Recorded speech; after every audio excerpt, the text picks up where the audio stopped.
Hello, everybody, and welcome back to the Sanderlanche podcast. This week, we are covering the Hero of Ages, chapters 32, 33, 34, Oxford, and 35, wherein Elend meets up with an old friend at the ball and then confronts Yeoman. TenSoon escapes, finally. We're like almost 40% of the way through the book. It was time for TenSoon to get out of there. We catch up with Marsh for just a minute. And then Spook catches up with our old friend Dern. So I am Data, and with me is... Jamie. It's Joe. And Dak. So hang on to something, everybody. The Sanderlanche is about to begin. As the towers of steel and stone crumble to dust, the foundations of our hope begin to rust. Choking fear, screaming sound as a reaper comes to ground. You turn to face it down because you must. And when the world starts to burn at the point of no return, keep a hold of your conviction, tear out the affliction before the world turns black. Stand up and take it back. Seriously, almost Music, yeah. like 40% the way through. Let's see. 48%, I think. No, I am at the beginning of the first chapter. We are 38% of the way through. Oh, what does my Kindle say? Hold on. Kindle says 42% at the end. Yeah, at the end of the 4 chapters, I believe that would be 42%. That would make sense. Okay. Huh. We've You sound disappointed? Oh, it's just I don't feel like we are, and like I'm just remembering like the Well of Ascension. We got a fair way through the book before shit really started happening. I'm like, all right, I know there's the whole Sanderlanche thing where everything happens at the end, but I'm just like, okay, we started out like really moving this book at a serious pace, and like, has it really slowed down that much? Because I feel like it has been a lot of build up in the last few chapters that we've done, the last few episodes. So I'm like, I don't know. Yeah, it's been definitely, we've been talking about how it's kind of like setting stuff up the last few episodes, but at the same time, I don't feel like it's been that long since there was action and interesting stuff. So it doesn't feel as draggy in the middle as Well of Ascension did, I feel like. Oh, that's definitely true, but ultimately, I'm just like, do I feel like we're almost halfway through the book? No, not really. Take from that what you will. It's kind of like in Kingkiller Chronicle, where you're like, we're now 2/3 of the way through this whole story, and I don't feel like we could be 2/3 of the way through this whole story. Like, he hasn't even been expelled yet. Yeah. Okay. So, yeah, 4 chapters again this week, and stuff is happening, stuff is going on. So what did you guys think of these 4 chapters? I really liked them. I was really glad that we got a little bit of everybody again this week. It's been a while, I think. Well, it's definitely been a while since we caught up with TenSoon, so I'm pleased that he's making a run for it, and that part of the story will progress now, which is really cool. I actually really loved the scene with Vin and Elend this week. I get sometimes a little bit like, more married people discussion. They're all talking about work, and like that would suck, working with the person you're married to. You can't separate the two, but I really liked their little moment on the dance floor, and I was like, oh, that's really cute. I found myself getting a little emotional about it. And yeah, Spook and Dern, interesting to see where that goes. Who else did we catch up with? Marsh. I don't like scary Marsh. Yeah, it's seeing the beauty in the ruin and the destruction. It makes me a bit sad, but at least they sort of addressed it. But otherwise, I thought they were really good chapters, even though we didn't have anything too crazy happen. It was nice to sort of just check in with everybody and see what everyone's up to. I guess some crazy stuff happened in Marsh's chapter, but it's not like a crazy that affects the rest of the story as much. Well, it doesn't now, but I feel like it probably will, knowing now how much, with the volcano at the end, like Marsh knew that was coming. That's not just a freak natural thing. This is definitely ruin that's doing this, which is a bit scary. Like that. I mean, I guess we already knew he had that much, or ruin had that much control over it, but to actually see it play out that way, he's like, yeah, this is the least of your problems. Don't worry about food. We just got to sort this out first. So, yeah, it's not affecting everyone right now, and I mean, I'm sure it will affect Elend. Like, this is an area that's under his his leadership, so he will know about it. And not necessarily that Marsh was involved and Ruin was there and stuff, but the fact that it's progressing and the volcanoes are going to go off, and it's like we should probably move everyone out of these areas. Yeah, interesting to see what that does to his trajectory, I guess, through the book. Volcanoes can't be good, right? When they start exploding, so. Well, no. And I like what you pointed out, because it's about like Vin and Elend, because they're usually so preoccupied with all the crap going on in the world. It's fun to see them get a moment of like, oh, you two are a cute couple, when you get to be just Vin and Elend. Yeah, that was really nice. I also liked the fact that we caught up with people we haven't seen in a while, TenSoon and Marsh. It's cool to see what they're up to. Got a bit more about hemalurgy this time around, so that was cool, with Marsh off doing his stuff. The conversation with Yeoman was really interesting.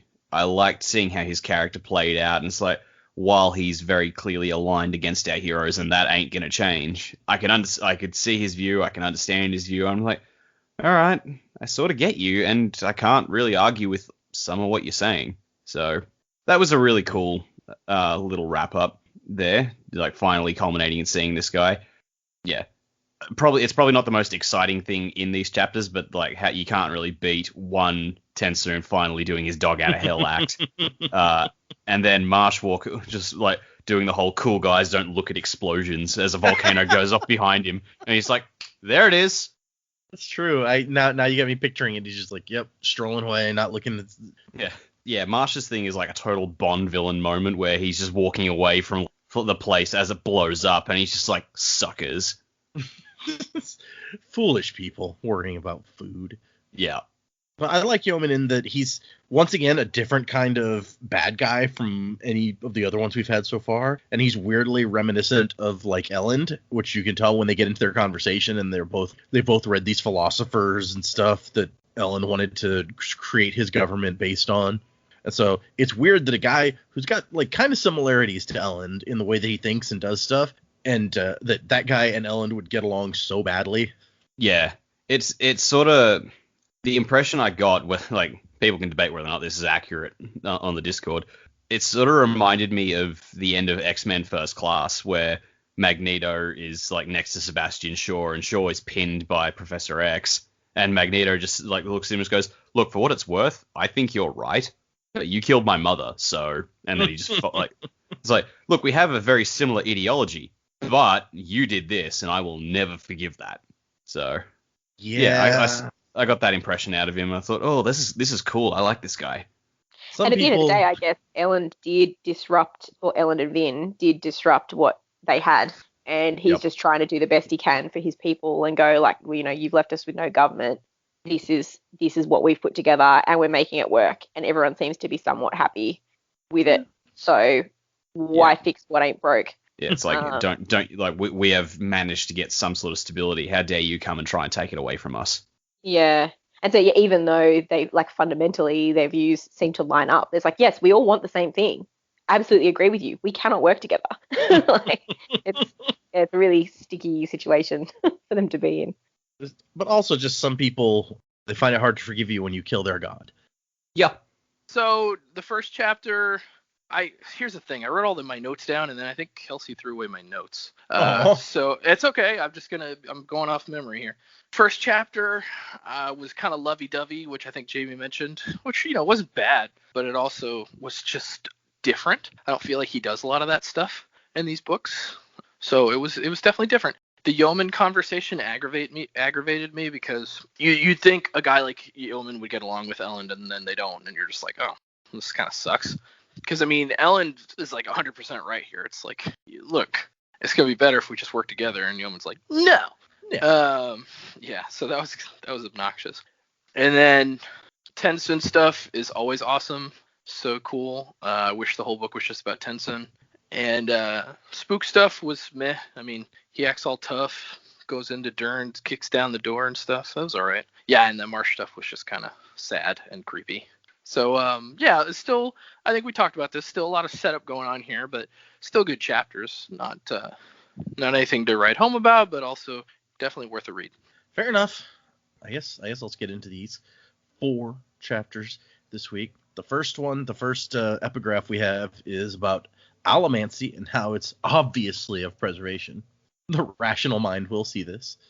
And so the power for allomancy is provided by an external source, preservation's own body.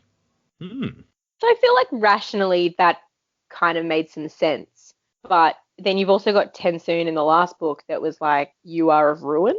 Right. So, yeah, I don't know. I think we need a bit of clarity on this. Like in all of these epigraphs, it makes sense. It's logical, but not everyone believes that so much. And I don't know that it's going to be as clear cut as you are of one or you are of the other. Yeah, I mean, it seems like all people can, they can be preservation-y or ruin-y.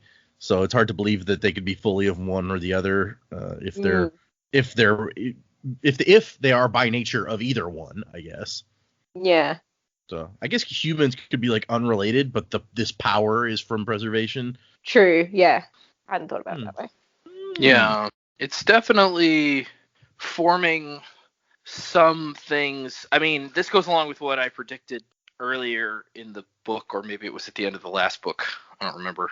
But I feel like some of what I said seems to track here, at least with what the epigraph writer's saying. I don't really know. I don't know. I feel like the more information I get, the less I trust the information, which probably isn't a good sign. So. I mean, we don't exactly have a great track record with being able to trust what's in the epigraphs. Yeah, exactly. It's like, well, damn you, Birdie Bots. Why is there a soap-flavored jelly bean? That's gross. Because it's Birdie Bots. That's the entire point of Birdie Bots. Yeah, you're right. That's why I don't eat them. I don't need vomit-flavored jelly beans in my life. Yeah, what do we got? We got earthworm, earwax, dirt. Nope. Booger. Also have Harry Potter jelly slugs, which look pretty good. Okay, if you say so. I mean, it's basically a gummy candy that's shaped like a slug. Okay. And flavored like a slug? Yeah. This section of the podcast brought to you by Harry Potter candy. Okay, so we go into the chapter, and the first thing is Elend meets his old friend Teldin. I don't know if you guys remember Teldin from the first book. He's one of the dudes who sat around chatting with Elend. Like, I remember the dudes who sat around chatting. Obviously, I remember Jastes because he was kind of a big thing. But beyond Jastes, I'm just like, I don't really remember any of their names. So, yeah. In my mind, I think there were two other guys other than Jastes. One of them was Teldin, and then there was like one other guy. And I think that other guy dies in the first book. Like his family gets attacked as they're leaving the city or something like that. I may be misremembering, but I think so. So these two are the only ones left of their club, if I'm right. And it's just like a super awkward high school reunion. It's like, hey, man, haven't seen you in years. Yeah, how you doing? Trying to save the world, be an emperor. Yeah, heard you were kind of a dick. Oh, well, it's all about perspective, I guess. Yeah. I mean, one of the first things he says is like, I didn't believe that you actually managed to seize power. And Elend's like, but you were there at my coronation. He's like, well, yeah, but I mean, come on. No one had faith in Elend. But it was fine. He just had to learn some king lessons. I mean, in fairness, I don't think we really did either. No, not at all. Yeah, still not sure on him, honestly. And then I like Telden's like, you're not actually gonna attack the city, right? He's like, no, I'm gonna conquer it if I have to. I like how his friend's like, but dude, I live here. Like, man, come on. But Elend has some good points where his friend Teldin is like, so you're basically the Lord Ruler now then. And I was like, no, look, we set up these parliamentary councils in all the cities that are in the Empire. I want to let the people rule themselves. It's just I've learned that they need a little something. It's too long after 1,000 years of God Emperor to not have somebody in charge at this point. They need some transition time. Like, this whole conversation is basically just Elend telling this guy what people had to tell Elend in the last book. This is showing that Elend is just totally on board with that now. Yep. Even their names are fairly similar. It's true. I wouldn't want this guy to be around a lot because saying Teldin and Elend is like it would start to get mixed up in my tongue. Yeah, it's like the 1,000 Megans I had in my class or the 1,000,000 Jessicas I've known in my life. Yep. And then Teldin's like, well, I'm hurt you didn't invite me to your wedding, dude. Like, I was giving you relationship advice for years, and finally you nail a girl, and I'm not invited? What's up with this? Did he really say you nail a girl? Because that seems really dirty. No, yeah, I said that, and then I was like, that was a bad wording of that. landed, maybe. In That fairness, sound this great guy either. this guy apparently was a womanizer, so Yeah, that might be. He might have said that. I should not have. That wasn't a good wording on my part. But Yeah. that's the first thing that popped out. Anyways, Also, so in fairness to Elend didn't even know he was invited to his own wedding. nope. All Yeah. of a sudden, he was getting married. Exactly what I was thinking. Yeah. Yeah, he was like, he's telling the story, and he's like, and suddenly I was married. yeah, She it's was like bleeding from being stabbed by my brother. who she killed. Who she Yeah. killed. Yeah, exactly. It was a weird night. No joke. And I like Teldon is just like, I always thought that you were just gonna like wander off into a library and disappear for 20 years at some point. Which yeah, I could see that. It was like he said, I feel like a proud parent, and Ellen's just like, well, I don't have any of those left, so if you want. No, that just means that Vin will kill him. You don't need that. No, third time's the charm, right? All right, sure. Well, she didn't kill his mom, as far as we know. So. Yeah. And then at some point, Ellen's just like, okay, it's time for me to go talk to you, yeoman. I'll see you later, dude. And as he walks away, he's thinking like, I didn't tell him that I killed our good friend Jastes. I wonder if he knew, because that wouldn't be an awkward conversation. So yeah, I killed Jastes. Why? Well, he threatened my city with a Kolos army. Yeah, no, that's awkward.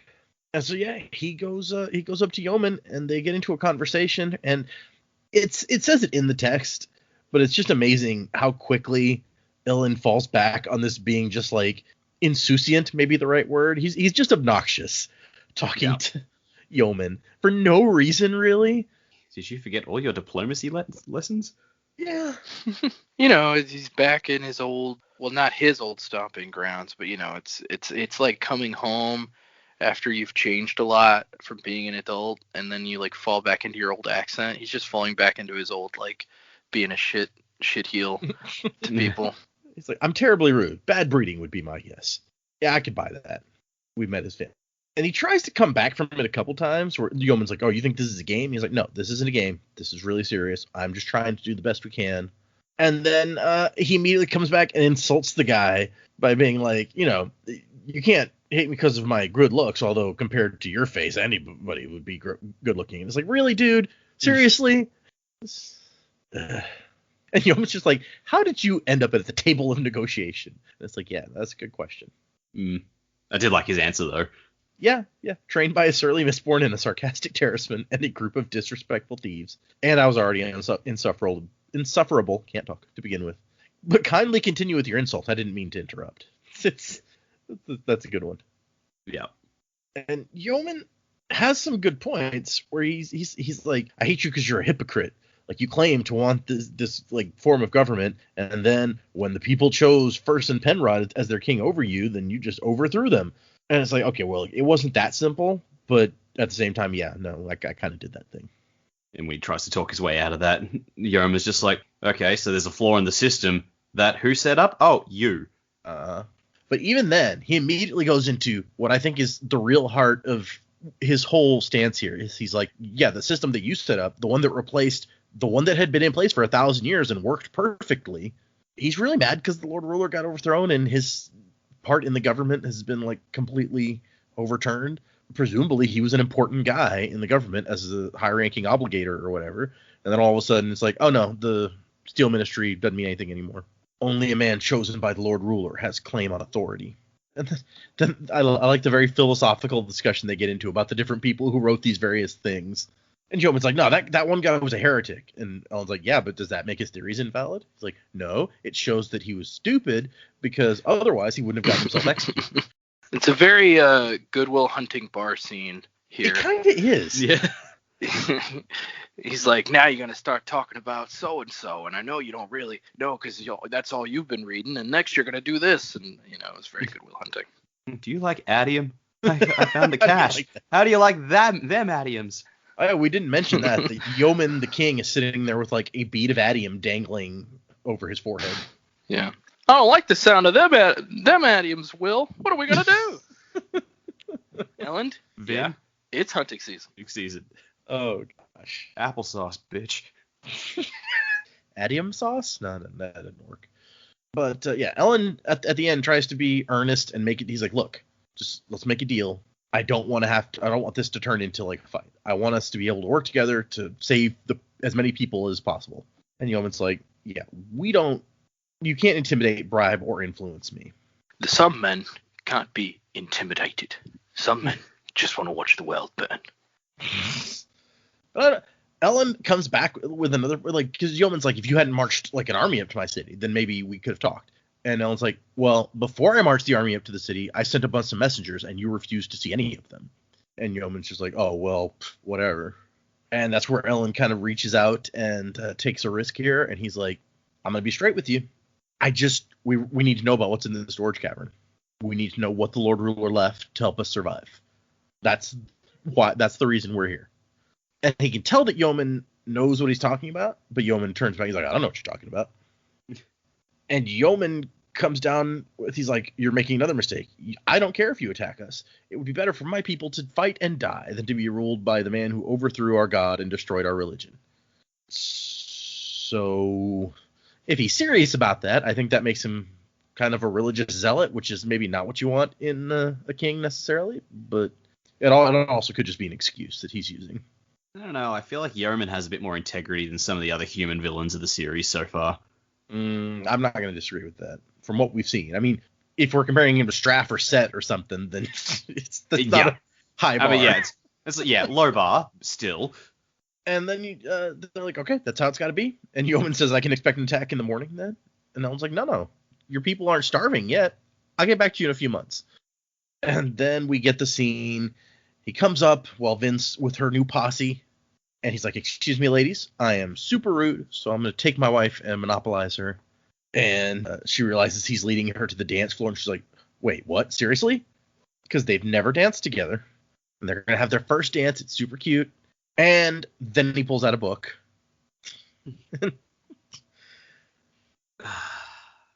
I like the line. It's like, Elend, I'm trying to have a special moment here. I just thought it was very sweet.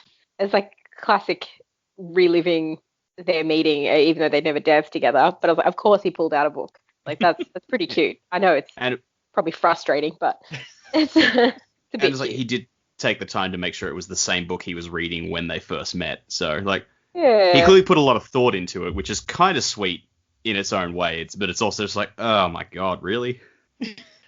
It's exactly what Vince says. That's almost romantic in a twisted, I'm going to make my wife want to kill me sort of way. Yeah. It's a good description. I like it. I think it's a cute. It's a very Elend moment. So, and Vin's not really mad. She's kind of just like, oh my gosh, seriously. Can I just dance with you like a normal person? Yeah. She's like, I don't know whether to kiss you or stab you.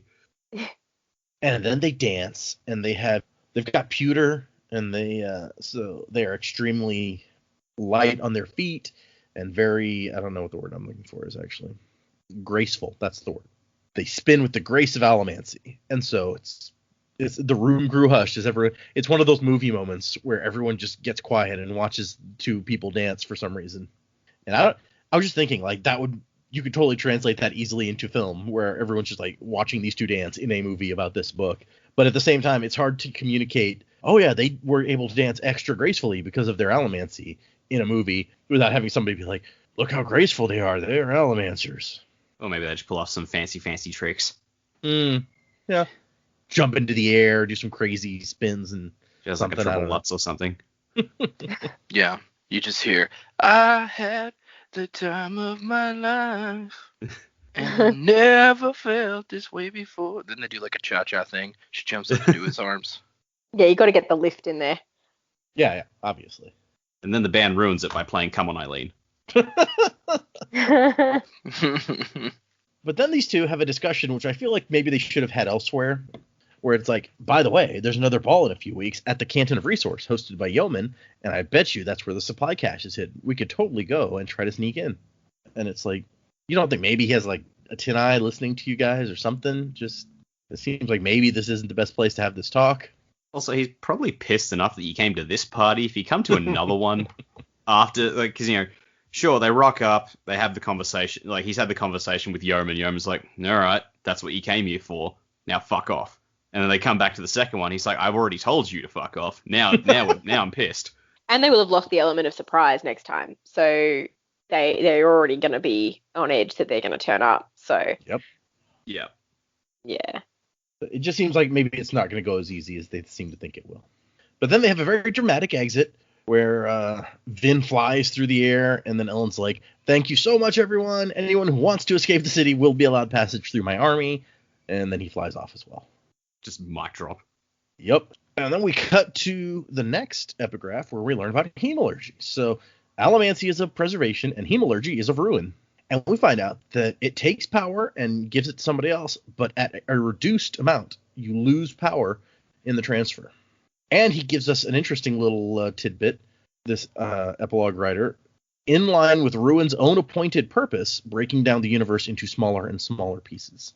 So here she's telling us that Ruin, that's what he wants. He wants to break the universe down. He is entropy, I guess. Did you say she? No, what? No, of course not. Never happened.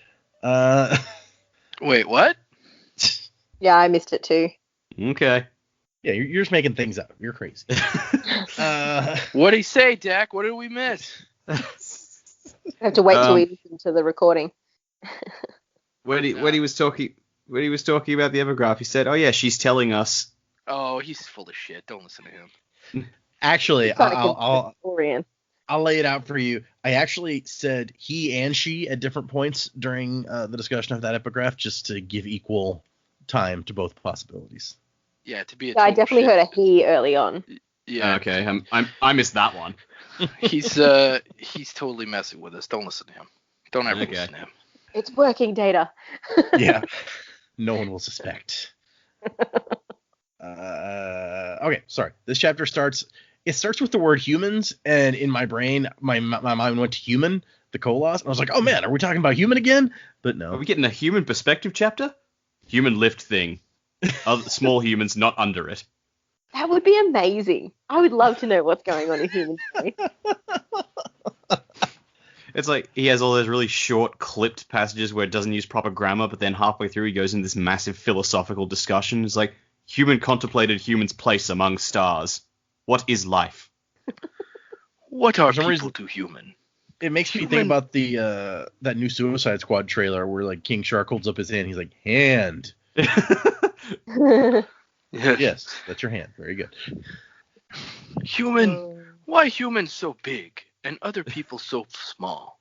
Why can't human be regular human? Is human best human because human so big? Human thinks so.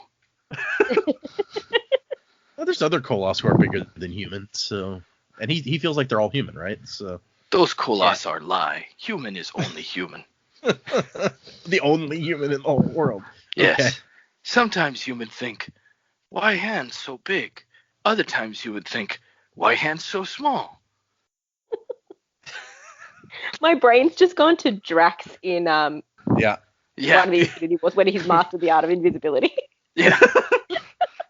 I'm just like, oh, that's exactly what I picture humans to sound like. Yeah. You're eating I could see you eating a grog nut or whatever he calls it. No, you can't. I'm doing it so slowly. She's like, hi, Drax. Damn it. That's the best part, when Mantis comes up and says, hi, Drax. And then I was just watching Endgame, I think, the other day, and Thor's all sad about his family when they travel back in time, and Rocket's like, I lost, like, the only family I've ever had. Groot, Quill, the girl with the antenna. And I'm just like, oh, come on. Yeah. To be fair, she was the newest edition. Does Nebula count?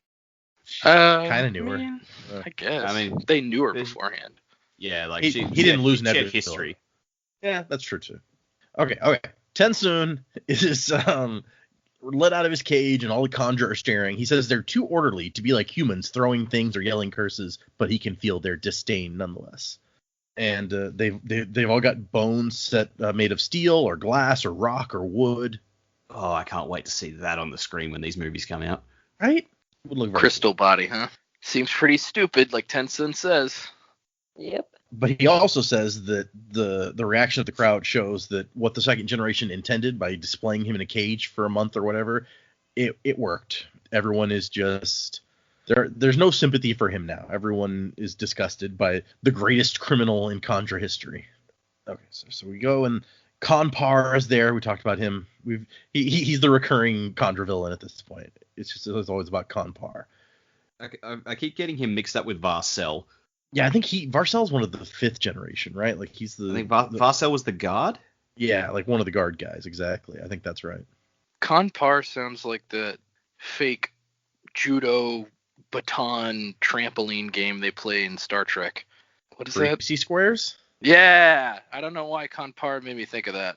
Maybe I'm thinking of the Vulcan love thing. What is that one called? Ponfar. Yeah, that's the one I'm thinking of. It does sound like Conpar. You're right. I hadn't made that connection until you said that, but yeah. And TenSoon, he's like, Conpar starts his speech, and then TenSoon's like, hey, you shut up, and starts yelling stuff at the 1st generation. Like, how long are you going to sit there and pretend that all this is not happening? And we talked about before whether or not the 1st generation was even real up there. And this time we get a little bit of evidence in that finally one of them calls down, proceed, Conpar. Well, I mean, all we get is a voice. There could be a 2nd generation plant up there for all we know. It's true. Could be.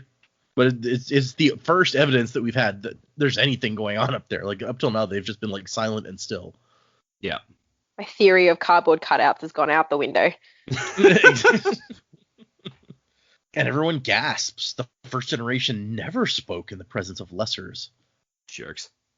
But TenSoon was not impressed. He had seen and talked to them before they'd grown too superior to talk to anyone but the seconds. These guys, they're apparently kind of full of themselves up there in the 1st generation. Jeez. And then Conpar's like, you shut up. We're going to sentence you to the ritual imprisonment of Chan Gar. These names. It's just, that could have been another Conjure's name. Also, the thing I was talking about in Star Trek earlier is Anbo Jitsu. Oh, okay. That's another. That I don't think there's trampolines in that one. No, you're right. There's not. Parisi Squares, I think, is the one they sit and play with, like the weird cube thing. No, that's a different thing. You're thinking of like the one thing that they did one time. But Parisi Squares is like a big athletic thing that you can get seriously injured doing because it happens to Riker when he's like young or something. Good old Parisi Squares. I don't think I'm not sure. We may never actually see it played in the Next Generation. Doesn't matter. That was the Star Trek Minute. Yeah, seriously. Yeah, and it's so easy to distract me with Star Trek, so just don't do it. Anbo Jitsu, though, man. Yeah, Anbo Jitsu. That's from the episode with like Riker and his dad. Yeah, that's what I was thinking of. They have like the weird batons and they wear the helmets and the weird like armor plating. And so TenSoon is like, no. I know that you think I'm here to like go through judgment or whatever. That's not what I'm here for. And let me tell you something important that I learned while wearing these bones. Humans, if you think about it, just are not built for speed. Dogs, however, are. And the hammers fall to try to break his doggy bones and jumps and bounces off of them and runs. And while he was a scrawny human, he makes for a substantial wolfhound with that same amount of mass. So he's got some muscle going on. I like that TenSoon knocks into him and shatters Conpar's delicate crystal bones, and Conpar screamed in a very un-Condra-like way. And TenSoon's like, that's what he gets. What kind of fool wears a true body made of crystal? If there was ever a Red 13 moment, it's here. Yeah, no, I get that. But he's like, it's not even really as good as I could have done when I had that blessing of potency that I stole. But I don't have that right now. So the jumps aren't that impressive, but they're good enough for this. Good dog. And TenSoon runs off. And he thinks, farewell, my home, and what little honor I had left. Poor doggy. He's now Zuko, but in dog form. Yeah, basically. Well, and his dad didn't, do anything to him. Well, I don't know. The second generations are maybe kind of like the dads to the third generation. And they were assholes to him. Yeah. This is the beginning of part 3, The Broken Skies. Very dramatic name. They always kind of are. Yeah, well, we're about to know why with the volcano. Yes. Feruchemy is the power of balance, and of the 3, only it was known to men before the conflict between preservation and ruin came to a head. You don't gain any energy, you don't lose any energy, it's just changed. And we meet up with Marsh, who is in the shadow of Mount Tyrion, which, if I remember right, is like in the very middle of the Empire. Tyrion Lannister, a mountain? That's ironic. Yep. The map real quick. The tallest mountain of them all. So yeah, in the very center of the Final Empire is Lake Tyrion, and in the center of that lake is a big island with Mount Tyrion on it.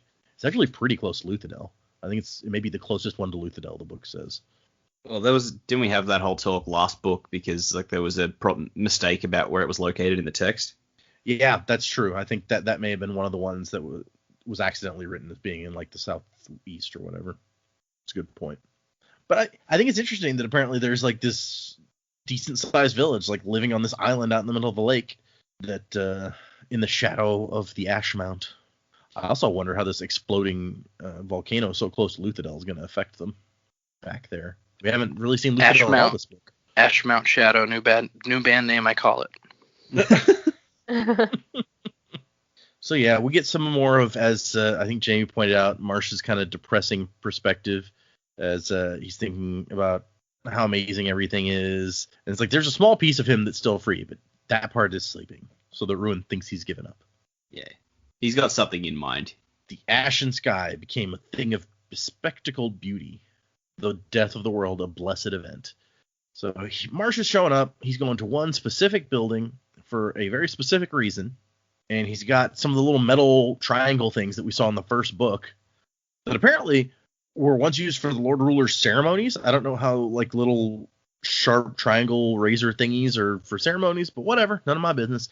No, you know, you're just not telling. Well, we talked about it even in the first book, like because she goes into that room with the book where she finds the big book on like an altar thing, and those things are in there. And at the time, I think we talked about like what exactly are these things there for? We still don't know, except that Marsh uses them now to like kill some dude. He's basically using them as a shuriken. Yeah, like he walks up to the door and knocks on it, which okay, that's considerate of you considering. And a maidservant opens the door and freaks out, which yeah, you would. That's an Inquisitor. Well, also when from the second book, like that village that Says was in when Marsh showed up, like these people, like depending on how far out in the sticks they are, how isolated they are, they might think the Inquisitors are the Lord Ruler himself. So that's true. Like open the door and God's on your doorstep. Oh fuck. Yeah, you should be concerned. I feel like these people are the proximity to Luthadel. In my mind, makes them a little less, primitive or out in the sticks, but you're also in the middle of a big lake, so who knows? You may not get a lot of visitors. But he finds the guy he's looking for, passed out, drunk, and he's kind of pissed off about it. It's like, I came all this way, and I don't even get to kill you or see the surprise in his eyes when he dies. How dare you not be ready to give me the satisfaction I want from killing you? Not okay. Like, briefly, Marsh considered just waiting until the guy woke up so that he could kill him properly. But no, by the end of the chapter, we find out why that's not really something he can do. So he takes a spike, shoves it through the passed out guy's heart, and then pulls it back out again. Apparently, the guy was a smoker, and his use of allomancy drew Ruin's attention to him. That sucks. But we find out that hemalurgy, you get the most power if you can drive the spike straight through the heart, right into the person who's getting the spike. You lose little of the allomantic ability that way. But as long as the spike is hanging out outside a body, it's losing power, apparently. Which fits with what we just learned, like in the previous chapter about hemalurgy and how power is lost in the transfer. And when he gets outside, people are kneeling, and they're like, no, please, bring the obligators back. We're sorry. We'll believe in the Lord Ruler again. He gave us food. And Marsh tells him, hey, you're not going to have to worry about being hungry for long. It's fine. And then he does his action movie, cool guys don't look at explosions moment. Because as he walks away, the left half of the mountain explodes, and magma and ash consume the city. He just puts a pair of sunglasses over his spikes and goes, yep. He puts the sunglasses over his spikes, and it's like, food was hardly the town's biggest problem. They really need to get their priorities straight. That's oh, what a dick. Yeah, he's not the nicest. Well, not when he's not in control, I guess. He's nicer when he's in control. Well, he's still like kind of a blunt, abrasive dude even when he's just his regular self. But yeah, he has his reasons for that. Blunt and abrasive. There's blunt and abrasive, and there's let this whole town get blown up by a volcano. And then make a sarcastic comment about it on the way out. Yeah. Just Oh gosh. Okay. So yes. So is this Ruin setting off the volcanoes? Was I right all along, and people are creating volcanoes? Well, the volcano was already there. He's just making use of what was there for him. Ruin I want set to it kill a off. bunch of people. I'll just set off this thing. Yeah. Ruin. What a jerk. So basically, at this point, you don't want to be living next to any of those volcanoes. Who knows when any of the other ones are going to blow up? There's like 1, 2, 3, 4, 5, there's like 5, 6 more in the final empire. Okay, so the final, I think, epigraph of this section. The epigraph writer's like, I wish I didn't know as much about hemalurgy as I do at this point, because it's kind of messed up. To ruin, power must have an inordinately high cost. Using it must be attractive, and yet it must sow chaos and destruction through its use. So that's nice. You can see why this is Ruin's art. And then we cut to Spook and Breeze, who are hanging out in Urto, and Breeze is going to try to subtly listen into some conversations and maybe drop a little some information here and there to manipulate people in the city. And Spook's going to leave him at this bar. Or we know they don't really have bars, I guess. It's the equivalent. He's going to go in and sit on the floor or whatever, like Spook had to that last time. Or on a box. I think there were boxes. And Spook's like, yeah, I'm going to go to the poorer section of town. There's some things I got to do.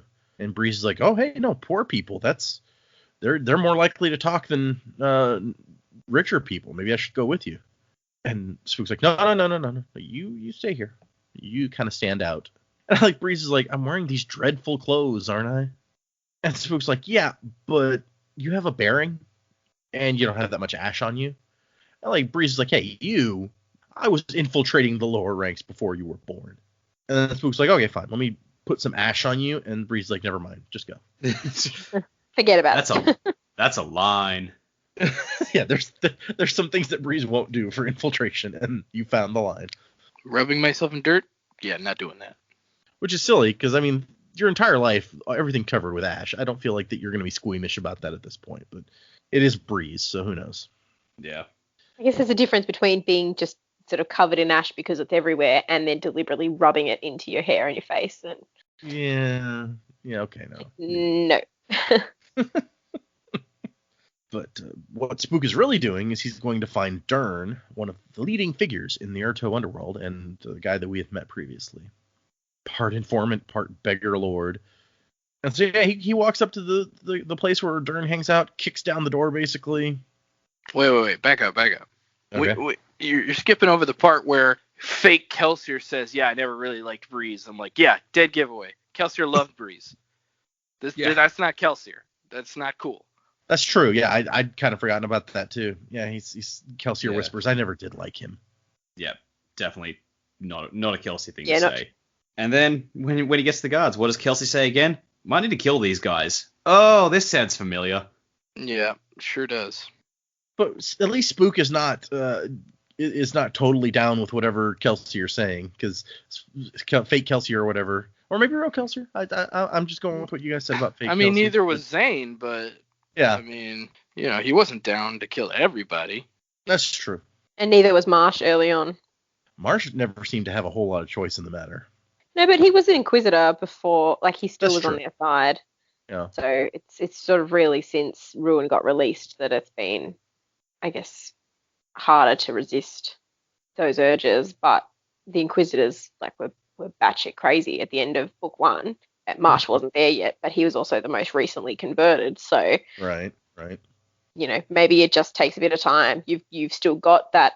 You're mostly you with just this influence, and then over time you become mostly Ruin with just a little bit of yourself left. Yeah, we still don't really know how long Zane had that spike in him. So yeah, and Marsh was at least a pawn throughout book 2, like deliberately luring Sace to the conventicles. So yep, and that was only like a year or so after the previous book, so it didn't take long to turn him into a pawn apparently. It also might depend on how many spikes you got through. Like the more spikes gives Ruin more control, because Zane only had the one, Spook only had the one. So Inquisitors definitely have more than these guys. You're not wrong. Yeah. So yeah, if that's a factor, then that's going to be really relevant here. So yeah, Spook breaks in. Dern's playing cards, I guess, with 3 other guys. And Spook's like, hey, you guys get out. And Dern's like, yeah, it's okay. Go ahead. And Dern's like, yeah, man, that's a heck of an entrance there. And Spook's like, hey, you've been talking about me. Why? How did you know who I was, and why have you been using my name? And Dern's just like, seriously? Did you really think you were that anonymous? You're one of the survivors' friends. You spend half your time living in the Emperor's palace. Do you think people don't know who you are?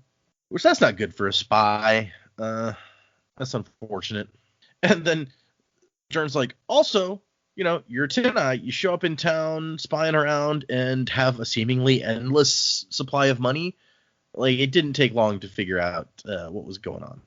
And also, the weirdness with your eyes. Everyone knows strange things happen around the survivors' crew. I think that's unfair. I'm not sure who else in the survivors' crew strange things have happened around, unless you count Vin, which, I was going to say, probably Vin is your really only indicator there. Yeah, this guy's really talking out of his ass. I mean, he's not wrong about a lot of things, but yeah, like, last one is a bit of a stretch.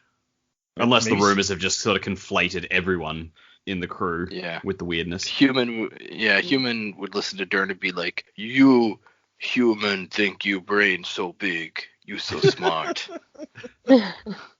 It's I don't know.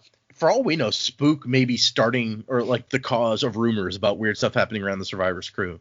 It's like, look, he was in the survivors' crew and he's got some weird shit happening with his eyes. I bet they're all weird. And I like the note that Dern was having a practice game with marked cards to make sure his men could read them correctly. That was a nice touch. I like that. Yeah. I've got a deck of marked cards around here somewhere I've never used. The Name of the Wind did a Kickstarter for decks of cards, and one of them was like a marked deck. So I bought the decks, and I bought that one too, but I've never actually like opened it and looked. Interesting. But anyway, Spook's like, you still haven't told me why you're spreading rumors about me. And Dern's like, well, okay, you were supposed to be dead, so I figured I could, use, because people love the survivor. And so if word gets out that Quellian's killing the survivor's own crew, then maybe people wouldn't be so happy about that. You're supposed to be dead, and you're not, and used to hang out with the survivor. So you're like Survivor Junior. Survivor 2, Electric Boogaloo. So apparently the underground in the city is very unhappy about the citizen, which once he starts explaining it, you're like, no, I get that.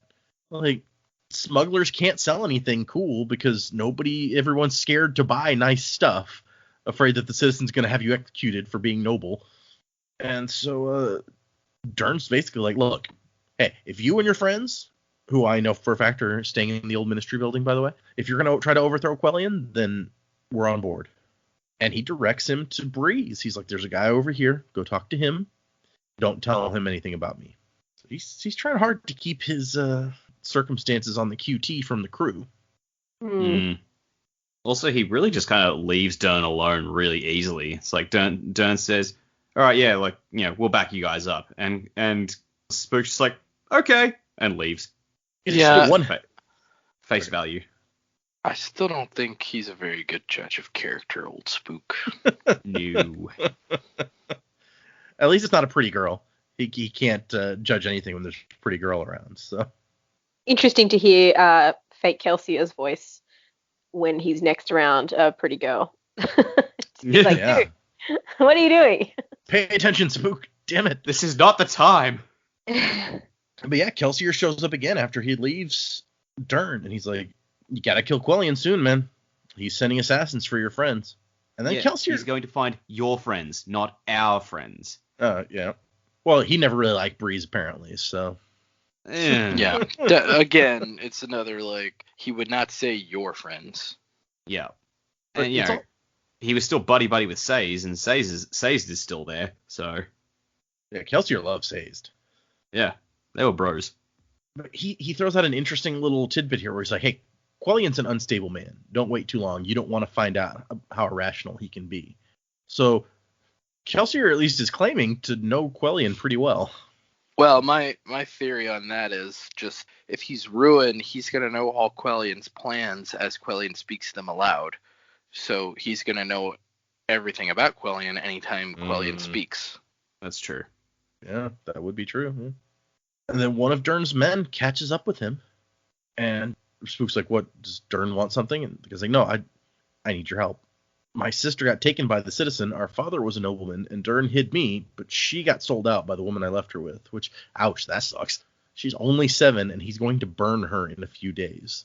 So I had a whole rush of thoughts in this paragraph. As soon as the guy said, my sister, and I thought, my immediate thought was, for fuck's sake, not another girl for Spook to obsess over. And then it gets to, she's only 7. I thought, okay, putting that one to bed. Yeah. Hopefully that's not an issue in this case. Yeah. And don't want that. I was sort of concerned that his sister might have actually been like Beldry or something. I was like, oh no, please don't tell us he's going to go and rescue the sister, and it turns out it's the girl he's been pining for. So fortunately, it's not that either, unless Beldry happens to be 7. So. Yeah, I hope she's Wow. not 7. Yeah, wow. That causes other problems. Yeah. That would be quite a turn. Yeah. The pedophile. Did I not mention that she was 7? Just. Oh god. Yeah, Spook. no. I know you have some issues, but man, this is not good. Yeah, this is not good. It's definitely not good. But Spook agrees to help. And he's like, he asked the guy if he can gather 10 men for some late night work. And the guy's like, oh, to save my sister? And he's like, no, this is the payment for me saving your sister. And we start tonight. So what do you think that's about? No idea. Yeah, mysterious. Okay, good. He's hatching a plan about something, but it's probably not well thought through.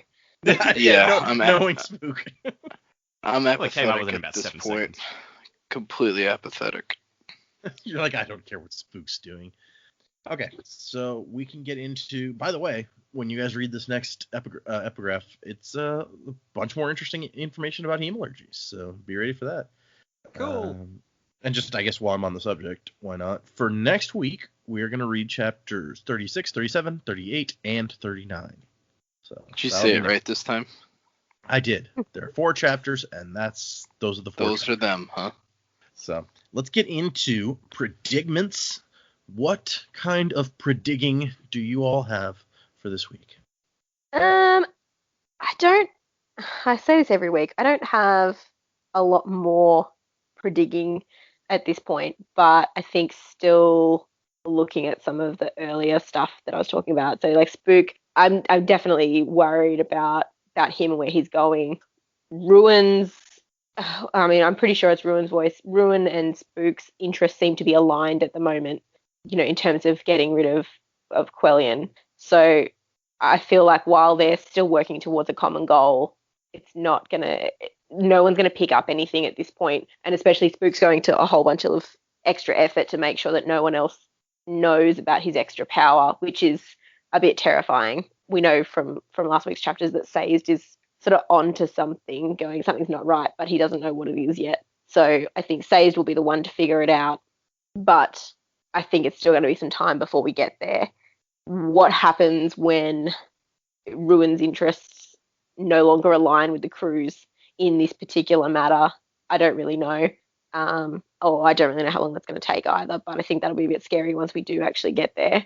I think it's really interesting to look at how like Yeoman and Quellion have kind of gone, we need to establish what the people need, and you've got one that's sort of heavily noble society and one that's mostly Scar, and how different they've ended up in going, we need to keep it how it was or make it better, and they've just ended up with 2 totally different societies, which I think is really interesting. I don't know that Yeoman and Elend will ever see eye to eye. I think they'll probably see eye to eye, but Yeoman, I think he's too proud to actually have any sort of alignment with Elend. So I don't think that situation is going to go particularly well. I think they run the risk at the moment of, if they try and do a siege, they've got a whole bunch of resources that they don't know about. They don't actually know what's there. So how long can they actually survive without having any, import or export? How long can they sort of sustain their normal way of being? And I just don't know that that's the best use of time for Elend to be just waiting it out for them to see how long they can be ready. So I don't know that we're going to have a siege like we had last book. Like, we might for a little while, but I don't know that it's going to get to that point where they're so totally desperate that they're going to go, yeah, okay, we need to align our interests. And I just don't think Yeoman is that type of person. And we've still got Hoyd somewhere in the city, so it'll be interesting to see if he shows back up.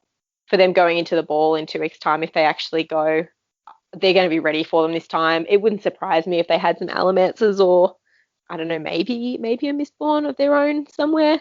With so many nobles, it wouldn't shock me. So maybe Yeah. there's a bit of a conflict there, but I don't think it's going to be as simple as them having another dance. And the fact that they've had such a nice moment in this chapter makes me really worried that something really bad's going to happen. Only one nice moment allowed. Yeah, you've had your nice time. Now it's war.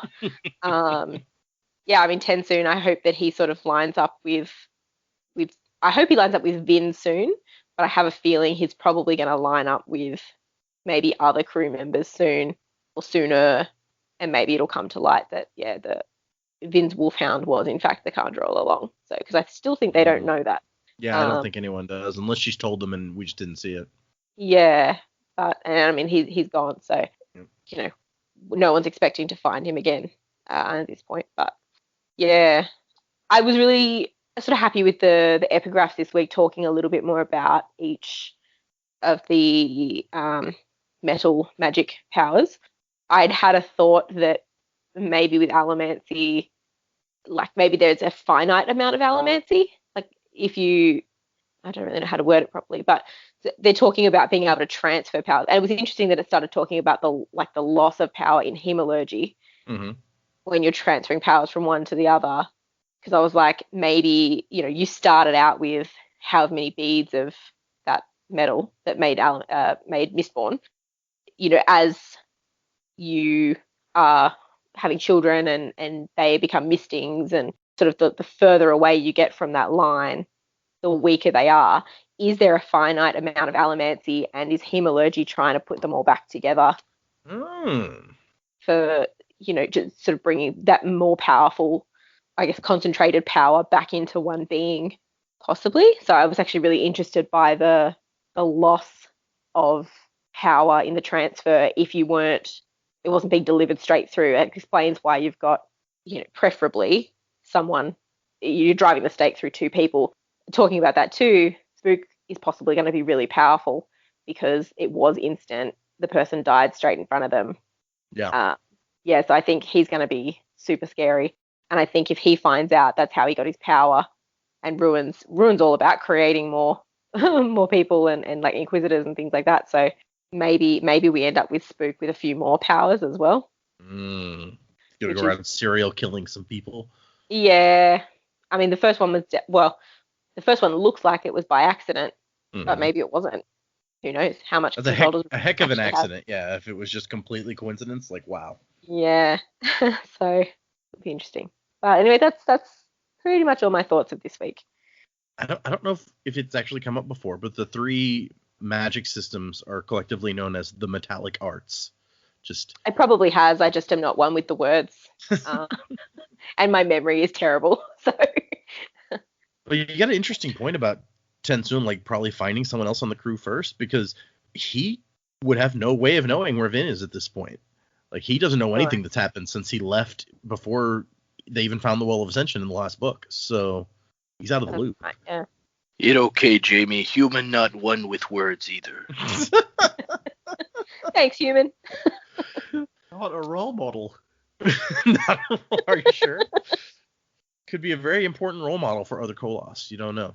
But you also have a good point about, like, Elend may not have time to carry out a siege on Fatrix City. We now see, like, volcanoes exploding and shit. The world may not have that long left. No, that's it. And if the people of Fatrix City have got all these resources that they know about already, okay, one, if they know about that, how do they know about that? Is that because Yeoman was an obligator who did know about that? Or was it only Inquisitors that knew about that? Like, how do they get in? Because it sounds like you need a pretty strong allomantic ability to be able to find and open these caverns. So, I mean, that would indicate that they've probably got someone who already knows, because Set certainly didn't know about it when he was in control. So if they've got someone there who does know, there's more I guess more to fear from the people of Fatrix City as well. And then, if they've got enough resources and they're not close enough to a volcano, well, then they're kind of like, well, we're set. We actually, why would we give up all of these resources to help everybody else when we don't want to align with you and we don't argue with you? Like, they could be in a siege for years and years and years to come, which they definitely don't have time for. So yeah, I mean, them having opened the cache and having all access to all the food and everything in there, that's a game changer for the whole plan that they had going already. So. Yep. Okay. Anybody else want to predict things? Yeah, I predict that stuff in Fadrex is going to blow up bad. Set's going to do something dumb, like just like start attacking. And stuff's going to get crazy when they go to that next ball, I think. I can see them showing up and thinking their plan's going to work out, and then none of it works out, right? And then there's going to be a fight of some kind. So that's maybe on the Fadrex side. TenSoon, I mean, I think I predict, and hopefully I'm wrong. I like TenSoon. I predict he won't show back up with Vin or with like our friends until near the end. He's just going to be like trying to figure out how to help them, and then all of a sudden he'll be there. Much like Red 13 in Final Fantasy VII Remake, only at the end of the game and not a playable character. Yuffie's going to be playable before him. How sad is that? Oh yeah, that is weird, isn't it? Anyway, moving along. I think things in Urto are going to come to a head pretty soon. I don't know. I'm guessing Spook has planned maybe rescuing the citizen's sister from his mansion or whatever. And quite possibly he wants to try to kill the citizen as well. Because I think this possible ruin interference in his brain is probably continuing to tell him to take care of the citizen immediately. And he has mentioned several times, so why don't we just kill him? So I don't know that that's going to work out for Spook, but I think maybe that's what he has planned. And other than that, I think we're 42% of the way through the book, so yeah. Hopefully things will start progressing story-wise, because I do think, I agree with Jamie, there's no way there's going to be time for a long siege, so stuff's going to have to start happening pretty quick. Plus, we got all these volcanoes now, right? So the end of the world may literally be nigh, so things are going to have to start developing. Yep. Okay. Yeah, that's that is now a concern. We have all these volcanoes. There's not one super close to Fadrex City, although there's one not too terribly far away also. There's one pretty close to Urto. Anyway, Dak, what do you got for us? Okay, so I'm not convinced there is a little girl that Spook is going to have to go save. I think that I don't know, the fact the guy, there was just one of Dern's card-playing buddies, Spook walks out, and then the guy just chases down after him. I think Dern might be trying to get him to do something else. I feel like, I think Spook's being led by the nose a bit, and he doesn't realize it. And I agree with Joe. I think he's going to try and do something about Quellion with these 10 good men in response to that. So, but I don't know. I predicted a few episodes back that Quellion's not the actual power in Urto. Beldry is, and I still think that might be the case. I think Quellion's just a figurehead to take eyes off Beldry while she does whatever she does in the background. Whether she's in contact with the Inquisitors, as we speculated, or she's up to something else, I don't know. So we'll see how that goes. But yeah, I think between Dern not being entirely honest with Spook, Ruin as Kelsier in his head, Spook is about to make some colossal fuck-ups, and and things are going to go downhill pretty quickly. As for the Fadrex side of things, I'm actually not sure that the storage cache contains adium. Again, I feel like, I think I mentioned this in the last book, I think the Lord Ruler spent the adium. He was using it to do what he did. So I feel like he doesn't have a cache of it somewhere because he's already spent it. Whatever's in the cache under Fadrex is something else entirely. And the bead of adium on Yeoman's crown or on his forehead or whatever, I think that was from that guy that Kelsier released from the pits, but way back in book 1. He gave him the last geode and said, take this by yourself, somewhere safe. And so Yeoman's wearing it as this is the last bit of adium in the Empire, and I have it as a symbol of power. That would really tie that back in. But you've been looking for that guy to come back ever since he showed up. So again, he's that's the last bit of adium that got dug out of the pits. I feel like that's got to be significant in some way. So whether or not the guy shows up again is that may or may not happen. But I feel like that is his bead of adium out of that geode that Yeoman is wearing. So I think that's where that comes into it. Interesting. That would be. That would be a whole thing. Yeah, that's a very cool collectible. That's the last beef in the whole empire. Okay, interesting. All right, that is our show for today. We do not have any emails to go over. If anyone wants to send us an email, the email address is thesanderlanche@gmail.com. Also, find us on Twitter, Instagram, Facebook, all the fun social media-ish places. We are there. Say things at us, mean things, nice things, whatever. Knock yourself out. Who else is with me on this? I want a sitcom with Human and TenSoon now. Like another spin-off from Venture Brothers. Yeah, exactly. It's like they could have a crossover episode, and that's how their show spins off. It's like Human. It's like a Kolos who thinks he's human and a Khandra who never wanted to be. Man, these two are just out of this world. I think this needs to be a trio. You need to get Marsh in there as well. Yep. Marsh. The former human. You used to be human. Yeah, exactly. I think I mentioned this in an earlier episode somewhere. It's like Spiky the dog and the troll. Yeah, exactly. Sounds like a kid's book. A really weird kid's book. There you go, Sanderson. New idea. Kid's book, Marsh, Human, and TenSoon. Do it up. He wrote a series of books for younger kids through what's that publisher that does the kids' homes? Golden Books. And then I searched for that's the stupidest thing I've ever done. Okay. Sorry. The series is called Alcatraz and the Evil Librarians. I just searched for Alcatraz, which obviously not gonna work for you. Just gonna pull up prison, bro. Yeah, it was originally done by Scholastic. Scholastic. Oh yeah, them. So it's definitely directed at a younger audience than any of his other stuff, but they're still really fun. They're kind of hilariously comedic. Anyway, your kids book thing made me think of that. But anywho, so okay, leave us messages, send us emails, whatever you want to do, but keep coming back to listen. For those following along, again, next week, 4 more chapters, 36, 37, 38, and 39. Listen to the next episode. Music by Miracle of Sound, and wuzzing to the time of next, everyone. As the towers of steel and stone crumble to dust, the foundations of our hope begin to rust. Choking fear, screaming sound, as a reaper comes to ground. You turn to face it down because you must.